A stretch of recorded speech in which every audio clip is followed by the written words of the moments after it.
وسيق الذين اتقوا ربهم እነዛ ጌታህን ምድር ላይ ተጠነቀቁት ወደ ጌታ በጀማዓ ይጓዛሉ ይላል። ወደ ጀነት በርም ሲደርሱ በሮቿ ተከፍተው ይቆዩአቸዋል። በሩም ላይ የጀነት ዘበኞች ይቀበሏቸዋል። ሰላሙን አለይኩም በእናንተ ላይ ሰላም ይስፈን ይሏቸዋል። ጥብቱም ምርጥ ሆናችሁ ፈድኹሉሃ ኻሊዲን ይህን ውብ ዓለም ለዘላለም ግቡበት ይባላል። ያኔ ምእመናን አላህን ያመሰግናሉ። አልሐምዱሊላህ ምስጋና ይገባው ቃሉን ለሞላልን ቃሉን እውነት ላለን አላህን ማመስገን ይጀምራል።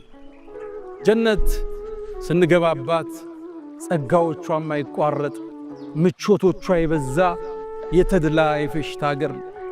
ፌሽታው ታዲያ በሚስቶችም ይደምቃል። የጀነት ሰዎች የሚያገቧቸው ሑረል ዒን የሚባሉ ሚስቶች አሏቸው። አልሐውራ ሑረል ዒን ማለት አይኗ ሰፊ ሆኖ ነጩ በጣም የደመቀ ጥቁሩ በጣም የጠቆረ ሰፊ ውብ የውበትን ጥግ አላህ የሰጣት።